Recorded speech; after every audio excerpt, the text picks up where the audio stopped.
ઘનને okay. ચલો મિત્રો ધ્યાન અહીંયા હશે. તો now we would like to understand the centre of mass. Actually આપણે જેટલા બી ચેપ્ટર્સ પૂરા કર્યા છે હરેક ચેપ્ટર છે એ પાર્ટીશનમાં છે. ફોર એક્ઝામ્પલ હું એમ કહું મોશન 2D, તો મોશન 2D કહેવા માટે એક ચેપ્ટર છે, એનું વેક્ટર આખું અલગ ચેપ્ટર છે, રિલેટિવ મોશન આખું અલગ ચેપ્ટર છે, પ્રોજેક્ટાઇલ આખું અલગ ચેપ્ટર છે. ખબર પડી કે નહીં? આવી રીતે તમે પાર્ટ વાઇઝ ચેપ્ટરને છે સમજજો. તો એનસીઆરટી પ્રમાણે ચાક ગતિ તમારું એક જ ચેપ્ટર છે, કણોના તંત્રનું ડાયનેમિક્સ અને ચાક ગતિ, બરાબર. એમાં જે કણોના તંત્રનું ડાયનેમિક્સ છે એ છે સેન્ટર ઓફ માસ. શું છે? સેન્ટર ઓફ માસ. તો આપણે પહેલાં સમજવાનું છે સેન્ટર ઓફ માસ અને ત્યાર પછી આપણે આગળ વધશું. ધ્યાન અહીંયા હશે બધાનું. તો દ્રવ્યમાન કેન્દ્ર, આનું જે નામ છે એવું જ એનું ગુણધર્મ છે. દ્રવ્યનો મતલબ થાય દળ અને માનનો મતલબ થાય મૂલ્ય, અને આખું જ્યાં કેન્દ્રિત થયેલું એને આપણે કહીએ દ્રવ્યમાન કેન્દ્ર. તો એને આપણે કહીશું સેન્ટર ઓફ માસ. શું કહીશું? Centre of mass. Centre of માસ સમજવા માટે હું તમને એક સીધું સાદું ઉદાહરણ આપું કે કોઈ પણ પદાર્થ છે, ફોર એક્ઝામ્પલ આ પેન છે, માની લો કે આ પેનનું દ્રવ્ય છે 20 ગ્રામ છે. કેટલું છે? 20 ગ્રામ. તો આ 20 ગ્રામ સતત રીતે વિતરિત થયેલું છે કે પછી એક જ જગ્યાએ આવેલું છે? સતત રીતે વિતરિત. જો કોઈ બી ન્યૂ ચેપ્ટર જ્યારે સ્ટાર્ટ થતું હોય ને ત્યારે સ્ટાર્ટિંગના 1-2 લેક્ચર હોય ને તમને ચેપ્ટર કનેક્ટ કરવા માટે હોય કે ભાઈ તમે ચેપ્ટરને સમજી શકો, ચેપ્ટરની અંદર આવતા નવા નવા શબ્દો છે જાણો, એની સાથે થોડા ફેમિલિયર થાવ. એમાં તમારું ધ્યાન થોડું કંઈ ઓછું હોય એટલે તમે ચેપ્ટર સાથે કનેક્ટ કરી શકો નહીં, અને પછી એનું પરિણામ એ આવે કે ચેપ્ટરમાં તમને રસ પડે નહીં. એટલે always initial lectures of any chapter એ હંમેશને માટે આપણી માટે બહુ જરૂરી હોય, કારણ કે એના દ્વારા જ તમે કનેક્ટ થવાના હોય, બરાબર. તો સમજો દ્રવ્યમાન કેન્દ્રને. હું તમને કહું 20 ગ્રામની પેન છે, તો 20 ગ્રામ અહીંયાથી લઈને અહીંયા સુધી બધી જગ્યાએ શું થયેલ હશે? વિતરિત થયેલ હશે. શું થયેલ હશે? વિતરિત. હવે માની લો કે આ વિતરિત થયેલું આખું છે, આને મારે ઉચકવી છે, આ પેનને શું કરવી છે? ઉચકવી. આ પેનને ઉચકવી હોય ફ્રી ફોલ, મતલબ એકદમ ફ્રીલી ઉચકવી, તો હું શું કરીશ? આને સપોર્ટ આપીશ અહીંયા એકદમ સેન્ટરમાં. ક્યાં આપીશ? સેન્ટર. હવે હકીકત મેં સેન્ટરમાં સપોર્ટ આપ્યો તો 20 ગ્રામ અહીંયા જ આવેલું છે કે બધે આવેલું છે? બધે આવે. પણ હું બધાને સપોર્ટ આપતો નથી, બધાને મેં લિફ્ટ કરેલું છે નહીં. લિફ્ટ કરવું એટલે ઉચકવું, બધાને ઉચકેલી છે નહીં. આપણે કોઈ એક પોઈન્ટને જ ઉચકેલું છે. એ જે પોઈન્ટ છે એ પોઈન્ટને આપણે શું કહીએ છીએ? Centre of mass. Centre of માસ એટલે એક એવો પોઈન્ટ કે જ્યાં તમને એવું લાગે કે આખા પદાર્થનું સમગ્ર દ્રવ્યમાન છે કેન્દ્રિત થયેલું છે એવું લાગે. એવું ખરેખર હોય નહીં. તમારી પાસે માની લો કે આ રીતનો કોઈ પદાર્થ છે, આનું સેન્ટર ઓફ માસ હું અહીંયા એમ કહું આ 5 કિલોગ્રામનો પદાર્થ હોય તો 5 કિલોગ્રામ ખાલી આ બિંદુ પર આવેલ હશે કે બધે આવેલું હશે? બધે. પણ તમને એવું ફીલ થાય કે આ એક જ પોઈન્ટ ઉપર 5 કિલોગ્રામ છે આવેલો છે, એવું ફીલ થાય. સાથે સાથે બીજી વસ્તુ કે તમે આ એક પોઈન્ટનો અભ્યાસ કરો એટલે તમને આખા પદાર્થનો અભ્યાસ ખબર પડે. આ પોઈન્ટનો પ્રવેગ જો તો આખા પદાર્થનો પ્રવેગ ખબર પડી જાય, આ પોઈન્ટનો વેગ જો તો આખા પદાર્થનો વેગ ખબર પડી જાય. એટલે આખા પદાર્થનો અભ્યાસ કરવાની બદલે તમારે ખાલી કોનો અભ્યાસ કરવો પડે? સેન્ટર ઓફ માસનો. એટલા માટે સેન્ટર ઓફ માસ છે આપણી માટે જરૂરી છે. તો હવે આગળ વધીએ. સેન્ટર ઓફ માસને સમજવા માટે હજી એકાદ બે નાના એક્ઝામ્પલ લઈએ. તમને કોમન સેન્સમાં થોડું ઘણું સેન્ટર ઓફ માસ ખબર જ છે. જેમ કે હું તમને એમ કહું કે ફોર એક્ઝામ્પલ હું એમ કહું કે અહીંયા તમારી પાસે એક પદાર્થ છે, એનું દળ છે m1. કેટલું છે? m1. અહીંયા એક પદાર્થ છે, એનું દળ છે m2. આ બંને વચ્ચે કંઈક ડિસ્ટન્સ છે. શું છે? ડિસ્ટન્સ. હવે હું તમને એમ કહું છું કે સપોઝ માન લે કે જો m1 ઇક્વલ્સ ટુ m2 હોય, જો m1 ઇક્વલ્સ ટુ m2 હોય, ધ્યાન અહીંયા હશે, લખવાનો સમય આપીશ, ખાલી અહીંયા ધ્યાન આપવાનું છે. જો m1 ઇક્વલ્સ ટુ m2 હોય તો m1 અને m2 બે સેમ હશે, તો આનું સેન્ટર ઓફ માસ ક્યાં આવશે? m1 ની નજીક આવશે કે m2 ની નજીક આવશે? એક્ઝેક્ટલી ક્યાં આવશે? વચ્ચે. તો અહીંયા તમારી પાસે એનું સેન્ટર ઓફ માસ હશે એક્ઝેક્ટલી વચ્ચે, એને આપણે કહી દઈએ COM. આ COM નું m1 થી અંતર ફોર એક્ઝામ્પલ L1 છે. કેટલું છે? L1. અને m2 થી અંતર ફોર એક્ઝામ્પલ કેટલું છે? L2. તો L1 અને L2 માટે તમે શું કહી શકશો? L1 equals to L2. આ કોમન સેન્સ છે, તમને ખબર જ છે જો બંનેના દળ સમાન હશે તેનું સેન્ટર ઓફ માસ ક્યાં હશે? વચ્ચે. એ વચ્ચેનું જે બિંદુ છે આ બંને પદાર્થની બધી પ્રકૃતિઓ અહીંયા તમને કહી દેશે. એટલે બંને પદાર્થને તમારે વારંવાર જોવા જવા પડે નહીં. તમે ખાલી એનો સેન્ટર ઓફ માસનો અભ્યાસ કરો તો પણ તમે પદાર્થનો અભ્યાસ કર્યા બરાબર થઈ જાય. મેજોરિટી ક્વોન્ટિટી સેમ થઈ જશે, અમુક ક્વોન્ટિટી અલગ હશે, એની આપણે આગળ જતા ચર્ચા કરશું. તો આ પહેલું એક્ઝામ્પલ હતું. માની લો બીજું એક્ઝામ્પલ આપું, હું તમને એમ કહું અહીંયા તમારી પાસે દળ છે m1, અહીંયા દળ છે તમારી પાસે m2. અને આ વખતે એવું છે કે m1 છે એ ગ્રેટર દેન છે m2. m1 કેવું છે? ગ્રેટર.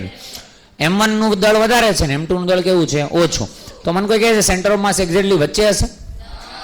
પહેલા કેવું હતું? વચ્ચે. જો m1 વધી ગયું તો સેન્ટર ઓફ માસ શિફ્ટ થશે. શું થશે? શિફ્ટ થઈ અને કઈ તરફ મૂવ થશે? જે તરફ દળ વધારે હશે એ તરફ. તો અહીંયા દળ આ તરફ વધારે છે તો અહીંયા જતું રહેશે, અને L1 આટલું રહેશે અને L2 આટલું રહેશે. ખબર પડી કે ન પડી? સમજાય? આ થઈ ગયું સેન્ટર ઓફ માસ. તો તમે કહી શકો જો M1 M2 કરતા વધારે છે તો L1 એ L2 કરતા કેવું છે? ઓછું. If M1 is greater than M2 then L1 is less than L2. ના ખબર પડી? ફરીથી એકવાર હજી એક એક્ઝામ્પલ છે લઈએ. ફોર એક્ઝામ્પલ હું તમને એમ કહું અહીંયા એક તમારી પાસે M1 છે, અહીંયા તમારી પાસે M2 છે અને સપોઝ માની લો આ વખતે એમ કીધું કે M2 is greater than M1. M2 is greater than M2 વધારે છે ને M1 કેવું છે? ઓછું.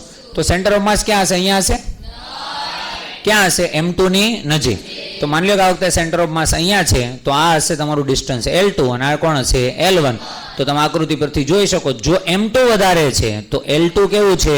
ઓછું. કોના કરતા? L1 કરતા. મતલબ કે આના પરથી તમે એવું શીખા કે જ્યાં દ્રવ્યમાન વધારે અથવા જેટલું દ્રવ્યમાન વધારે એટલું સેન્ટર ઓફ માસ કેવું હશે? નજીક. જેટલું દ્રવ્યમાન ઓછું એટલું સેન્ટર ઓફ માસ કેવું હશે? દૂર. તો જેટલું દ્રવ્યમાન વધારે એટલું શું હશે? દ્રવ્યમાન કેન્દ્ર નજીક હશે. કેવું હશે? નજીક હશે. જેટલું વધારે હશે દ્રવ્યમાન. આનું દળ હજુ હું વધારું. અત્યારે આટલું છે. અત્યારે માની લે કે આ 10 kg છે અને આ 2 kg છે એટલે અહીંયા છે. બોલ હા કે ના? આ 10 નું હજી 15 કરી દઉં તો સેન્ટર ઓફ માસ ત્યાં જ રહેશે? શિફ્ટ થશે. શું થશે? શિફ્ટ. સેન્ટર ઓફ માસ હંમેશા કઈ તરફ શિફ્ટ થાય? જે બાજુ દળ વધારે એ તરફ શિફ્ટ થશે. ના ખબર પડી? Very good. ચલો આટલી વસ્તુ છે. થોડુંક આગળ વધીએ. ચલો આ તો બધી વસ્તુ ખબર પડી કે સર સેન્ટર ઓફ માસ આવું હોય. સેન્ટર ઓફ માસના બહુ બધા એક્ઝામ્પલ છે. સેન્ટર ઓફ માસ દ્રવ્યની અંદર હોઈ શકે, દ્રવ્યની બહાર હોઈ શકે. સેન્ટર ઓફ માસ અમુક તો એવા સીન છે કે જેની અંદર તમને બિલીવ જ ન થાય સેન્ટર ઓફ માસ અહીંયા હોય. સપોઝ માની હું તમને ગરુડનું એક્ઝામ્પલ આપું, ઈગલનું. તમે ઘણી વખત જો જોયું હોય ક્યાંક શોકેસની અંદર રાખવા માટેની વસ્તુ હોય કે આ રીતનો સપોર્ટ હોય અને એની ઉપર ખાલી ચાંચ રહે ને એટલી જગ્યા હોય અને એની ઉપર આખું ગરુડ છે હોય. ખબર પડે છે? એટલે ગરુડની ખાલી ચાંચ જ સપોર્ટમાં હોય. સપોઝ માની લો કે આ રીતનું આખું ગરુડ છે તો ગરુડની ખાલી ચાંચ જ અહીંયા હોય ને આખું ગરુડ એની ઉપર ઊભું હોય. ખબર પડે છે? તો ગરુડને તમે આખા ગરુડને સપોર્ટ આપ્યો કે ખાલી ચાંચને આપ્યો? ખાલી ચાંચ. તો એવું કહી શકો કે આખાનું સેન્ટર ઓફ માસ ક્યાં હશે? એની ચાંચ પર. ખબર પડે છે? એટલે સેન્ટર ઓફ માસ અલગ અલગ જગ્યાએ. સેન્ટર ઓફ માસનો આધાર હોય કે એનું દળનું વિતરણ કેવી રીતના થયેલ. પદાર્થ આખો છે. હવે સપોઝ માની લો આ પેન છે, આ સાઈડ દળ વધારે છે, આ સાઈડ દળ ઓછું છે. આનું સેન્ટર ઓફ માસ કઈ તરફ હશે? જે સાઈડ દળ વધારે હશે એ તરફ. હું માની લો કે આ પેનનો શેપ કંઈક અલગ હોત, દળનું વિતરણ કંઈક અલગ રીતે કરેલો હોત, આ બાજુ હજુ વધારે હોત તો હજુ સેન્ટર ઓફ માસ આ તરફ જતું રહે. ખબર પડે છે? તો સેન્ટર ઓફ માસ અલગ અલગ હોય. આપણા કેસની અંદર આપણે શું સમજવું છે? આપણે એવું સમજવું છે કે સપોઝ માની લો હું તમને એમ કહું કે તમારી પાસે M1 થી લઈને M10 સુધી અલગ અલગ કણો છે. M1, M2, M3, M4 એ બધાને મેં ગોઠવી દીધા. તમારી ફાઇન્ડ આઉટ કરવાનું છે એનું સેન્ટર ઓફ માસ ક્યાં હશે. અત્યારે તમને અંદાજ છે કે M1 અહીંયા છે, M2 અહીંયા છે, સેન્ટર ઓફ માસ ક્યાં હશે? વચ્ચે. હું તમને 3 આપું, M1 અહીંયા, M2 અહીંયા ને M3 અહીંયા. હવે ક્યાં હશે? તો હવે તમે નક્કી કરી શકો નહીં. આ બંનેની વચ્ચે પણ હોઈ શકે, આ બંનેની વચ્ચે પણ હોઈ શકે, અહીંયા પણ હોઈ શકે. અરે હા કે ને? તો એ નક્કી કરવા માટે એક્યુરેટ મેથડ માટે આપણે એક એક્ઝામ્પલ લઈએ. ફોર એક્ઝામ્પલ હું તમને એમ કહું કે આ એક્સ અક્ષ છે. કોણ છે? એક્સ અક્ષ. અહીંયા એનું ઉદ્ગમ બિંદુ છે. અહીંયા એક કણ છે જેનું દળ છે M1, અહીંયા એક કણ છે જેનું દળ છે M2, અહીંયા એક કણ છે જેનું દળ છે M3. ચલો માની લો કે ઉદ્ગમ બિંદુથી પહેલા કણનું અંતર છે x1, બીજા કણનું અંતર છે x2 અને ત્રીજા કણનું અંતર છે x3. અને તમારે જોઈએ છે આનું સેન્ટર ઓફ માસ. શું જોઈએ છે? Centre of mass. ઓકે. તો એનું સૂત્ર શું થાય? એકદમ વ્યવસ્થિત ધ્યાન આપજો. જો સમજાઈ જશે તો એકદમ સહેલું સૂત્ર છે, નહીંતર અઘરું પડશે. XCM. XCM મતલબ સેન્ટર ઓફ માસનો XYAM. બોલતો એકવાર. સેન્ટર ઓફ માસનો XYAM. એક્સમાં કેટલા અંતર હશે? માની લો કે આનું અંતર છે 5 મીટર, આનું 10 છે, આનું 15 છે. તો ક્યાંક તો હશે ને. એ કોના ઉપર ડિપેન્ડ કરશે? અંતર ઉપર કે આના દળ ઉપર? દળ ઉપર. જેનું દળ વધારે હશે એની તરફ કેવું હશે? થોડુંક નજીક. તો આપણે જોવું છે કેટલું હશે. તો એનું સૂત્ર આવે સિમ્પલ, યાદ રાખતું જવાનું છે. M1x1. બોલ તો કોણ આવશે?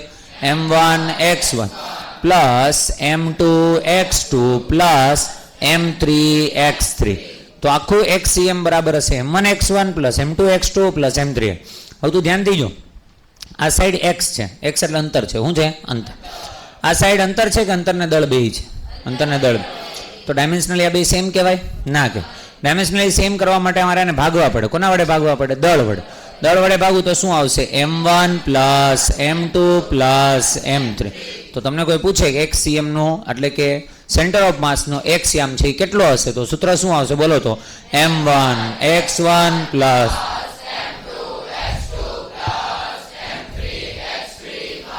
m1 plus m2 plus m3. આ જ રીતે કદાચ માની લો y કોઓર્ડિનેટ આપ્યા હોત તો શું આવત? ycm. સૂત્ર શું આવત? m1 y1 plus m2 y2 plus m3 y3 બાર m1 plus m2 plus m3. આ જ રીતે zcm હોય તો પણ તમને આવડે. અચ્છા, આ તો માની લો 3 ગણો છે, કદાચ 4 હોત તો અહીંયા શું આવત? Plus m4 x4. ના, અહીંયા શું થઈ જાય? Plus m4. આવડશે? આવા 10 પાર્ટિકલ હોય તો બી આપણને કોઈ ફરક પડે નહીં. આટલી કહાની આપણને આવડવી જોઈએ. આ એક પરિમાણમાં થયા. કેમાં થયા? એક પરિમાણ. તો એક પરિમાણ હોય, એક જ લાઈનમાં બધા જ કણો આવેલા હોય, એટલે કોઈ અક્ષ ઉપર હોય. કોના ઉપર હોય? કોઈ અક્ષ ઉપર. તો ત્યારે તમારું સેન્ટર ઓફ માસ છે આવું છે બને. બરોબર? 2 મિનિટ આપું છું, નોટ કરો. ચલો ફટાકથી અહીંથી સ્ટાર્ટ થશે.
લગાઈ ગયું?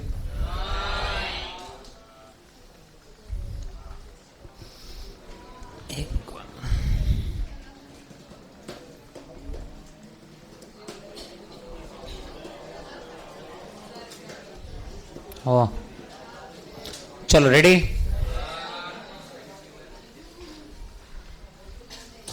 તમારે 3 સૂત્રો લખવાના છે, એક્સ, વાય અને ઝેડ.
ચલો લે, આટલું જ લખાયું છે.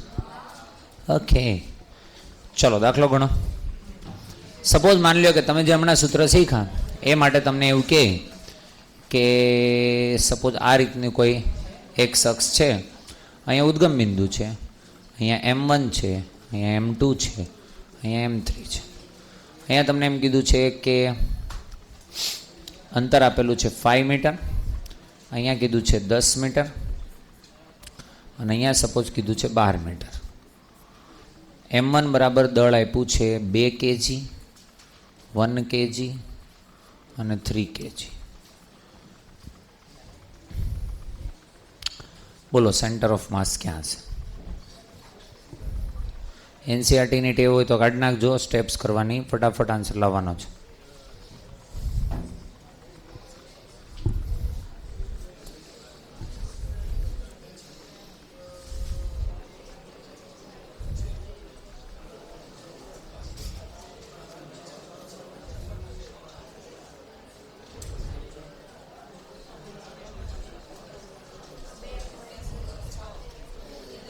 કેટલા? દેખતે પોઈન્ટમાં જવાબ નથી જોતો, અંશ અને છેદમાં જ રાખવાનો. ચલો જો તો XCM આવશે equals to bus M1 X1 એટલે 2 5 10 પ્લસ M2 X2 એટલે 10 1 10 પ્લસ M3 X3 એટલે 12 3 36 divided by M1 plus M2 plus M3 2 3 5 ને 1 6 36 ને 10 46 ને 10 56 ના છેદમાં 6 બે વડે ભાગ ચાલે તો 28 ના છેદમાં 3. આ જ ફાઇનલ આન્સર રાખી દેવાનો. બરોબર છે? મીટર હશે તો મીટર, બધું મીટરમાં છે એટલે મીટર. આવડશે? ચલો આજે આપણે શીખા ને એક પરિમાણમાં શીખા. શેમાં શીખા? એક. માની લો કે તમને એમ કે દ્વિપરિમાણની અંદર તમારી પાસે કણો છે, દ્વિ અથવા ત્રિ, ચલો ત્રિપરિમાણ જ લઈ લે. 3 અક્ષો છે, x છે, y છે અને કોણ છે? z. અહીંયા તમારી પાસે સપોઝ માની લો કોઈ કણ છે M1. કોણ છે? M1. તો આનો સ્થાન સદિશ બને. શું બને? સ્થાન સદિશ. તો સ્થાન સદિશ છે કંઈક આ રીતે આમ કરીને આમ દોરેલો હશે. સ્થાન સદિશ કેવો હશે? તો કે એના x1 આમ હશે, એટલે x1 એટલે x1 નોર્મલ દોરો તો કેટલું આવશે? x1. પછી એવી રીતે શું હશે? y1. પછી એવી રીતે શું હશે? z1. માની લો કે અહીંયા લખેલ છે 2, 3, 4. એનો મતલબ શું? x માં કેટલા એ છે? 2. y માં કેટલા એ છે? 3. અને z માં કેટલા એ છે? કીધું તું સદિશને વ્યવસ્થિત સંભાળજો, બધે જ આવશે. ખબર પડે છે? આ માની લો કે તમને બીજો કોઈ કણ આપ્યો છે, અહીંયા કોણ છે? M2. એનો સ્થાન સદિશ આપેલો છે તમને R2 સદિશ. કેટલો આપેલો છે? R2. આનો સ્થાન સદિશ કેટલો આપેલો છે? R1. તમને એમ કે આનું દ્રવ્યમાન કેન્દ્ર મેળવું, તો દ્રવ્યમાન કેન્દ્રનું સૂત્ર સેમ આવશે, R સદિશ CM. એટલે આ વખતે આને શું કહેશું? દ્રવ્યમાન કેન્દ્રનો સ્થાન સદિશ. દ્રવ્યમાન કેન્દ્રનો સ્થાન સદિશ. તો સૂત્ર શું આવશે તમારી પાસે? M1 X1 પ્લસ અહીંયા સૂત્ર શું આવશે? સદિશ છે આ વખતે, તો શું લખશો? M1 R1 સદિશ પ્લસ M2 R2 સદિશ બાય M1 પ્લસ M2. આવડશે? આ વખતે ખાલી ફરક શું પડશે? અહીંયા જે સિંગલ આવતું તેની જગ્યાએ 3 યામ હશે તો કેટલા લખવા પડશે? 3. અહીંયા 3 યામ હશે કેટલા લખવા પડશે? 3. પછી એનો શું કરવો પડે? ગુણાકાર. પછી સરવાળો બધાનો કરી નાખવાનો હોય કે x with x, y with y, z with z. આ રીતે કરવાનું થશે. બોલ હા કે ના? માની લો અહીંયા 2 કણ છે, કદાચ 3 કણ હોત તો પ્લસ હજી શું આવત? M3 R3 સદિશ પ્લસ M4 R4 સદિશ. જેટલા હશે એટલા સુધી જવાનું. બોલ હા કે ના? ડિવાઇડેડ બાય જેટલા દળ હશે ત્યાં સુધી. બરોબર છે? ચલો નોટ કરો ફટાકથી ને રકમ આપું છે ગણો. આટલું નોટ કરો અને રકમ જે આપું એ ગણો.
મૂલ્ય નહીં ગોતવાનું.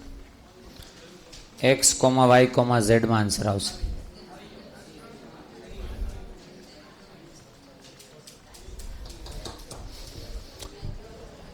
ચલો ડન. જો તો એક વખત આન્સર જોઈ લઈએ. કેટલા લોકોને થઈ ગયો? સરસ, ગુડ. બોલ દો આન્સર.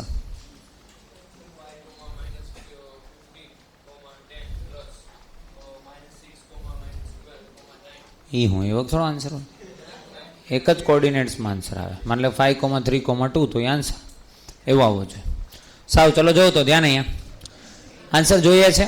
તો સૂત્ર તમારી પાસે અહીંયા જ છે, આવું જ છે. M1 R1 plus M2 R2 મૂકો તો કિંમત તો ઇક્વલ્સ ટુ ખરેખર M1 ગુણ્યા શું લેવાનું હોય? R1.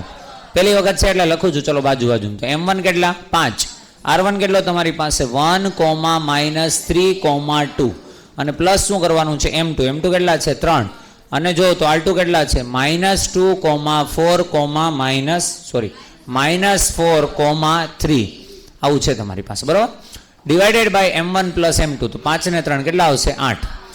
ખરેખર આ સ્ટેપ કરવાનું હોય, આ સ્ટેપ પર ડાયરેક્ટ કરવાનું હોય કે M1 કેટલા છે? 5 ઇન્ટુ શું છે? R1. તો 5 1 5 એટલે આ રીતે કરતું જવાનું. તો -15, 10 અહીંયા આવશે પ્લસ -6, -12, 9. ના ખબર પડી? ચલો હવે તો કયો બધાનો સરવાળો કરી દેવાનો હે ને? x ખાલી કેમાં એડ થશે? x માં. તો 5 - 6 -1 -15 -12 માઇનસ કેટલા આવશે? 27. 10 પ્લસ 9 કેટલા આવશે? 19 ડિવાઇડેડ બાય કેટલા આવશે? 8. કાં તો આ બી આન્સર ગણી શકાય અને કાં ઇન્ડિવિજ્યુઅલ 8 બધાની પાસે જશે એટલે -1/8, -27/8, -19/8. ખબર પડી દરેકને? કેટલાને સાચો છે? Very good. કોઈ ભૂલ કરી હોય તો જો ક્યાં પ્લસ માઇનસમાં ભૂલ કરી, કઈ જગ્યાએ ઉતાવળના લીધે કરી, સિલી મિસ્ટેક્સ ક્યાં કરી, બધું જોવાનું, બરાબર. આમાં કાંઈ ખોટું પડવું જોઈએ નહીં. ચલો હવે ધ્યાન અહીંયા. રેડી બધા? આવજો. ધ્યાન અહીંયા હશે બધાનું, વ્યવસ્થિત રીતે સમજવાનું છે. ધ્યાન અહીંયા હશે બધાનું એકદમ.